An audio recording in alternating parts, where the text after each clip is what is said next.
There are many accused witches whose names have been lost to the annals of time. And there are some who have transformed into mythical figures that live on in the Scottish landscape. One of these was an accused witch for Orkney called Scota Bess, who can only be found in folklore, fragments of tales and bits of old poetry. As such, she has become a thread in the rich tapestry of Scotland's heritage, a reimagined reminder of our nation's dark past. The Orkney Isles once had a reputation amongst sailors as a dangerous place to voyage, not just a cause of the treacherous waters, but a cause of the number of witches who inhabited the isles. Some were women in the seafaring trade who sold wind to sailors and fishermen.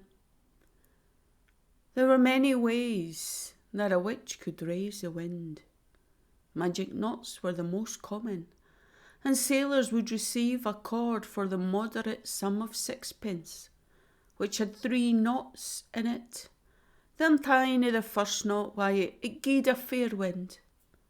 The untying of the second knot, a storm. And the untying of the third knot, a hurricane. This was once a money-maker for poor island women like Scota Bess until the age of the steamship. And these witches were said to possess the power to control the weather, the sea and the tides. That they had the ability to influence the catches of fishermen, call up treasures for the deep, and be able to bring a body ashore that had been lost at sea. But if someone who sought the services of such a witch was foolish enough to refuse to pay or offend her in some way, it would end in disaster, as a witch might take revenge by destroying a ship and drowning the whole crew.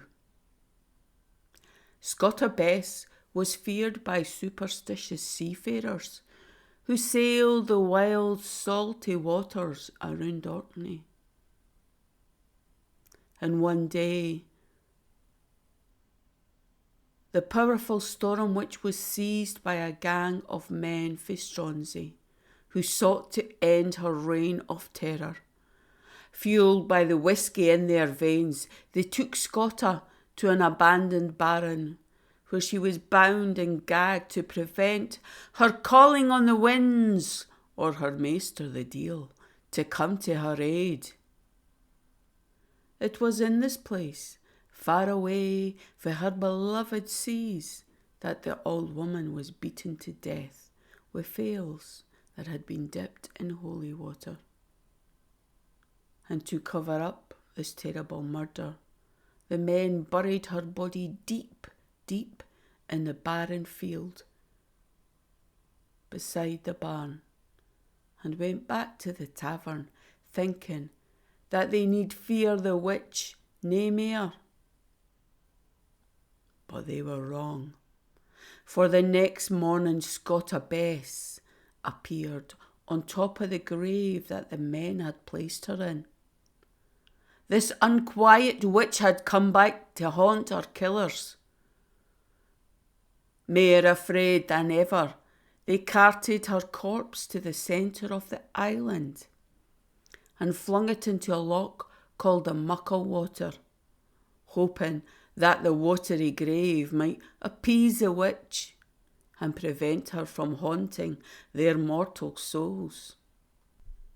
All through the night, the men used small boats to carry turf to pile on top of the great storm witch of Orkney. According to legend, this is how the only island on the loch was formed. It is a legacy of a woman called Scota Bess.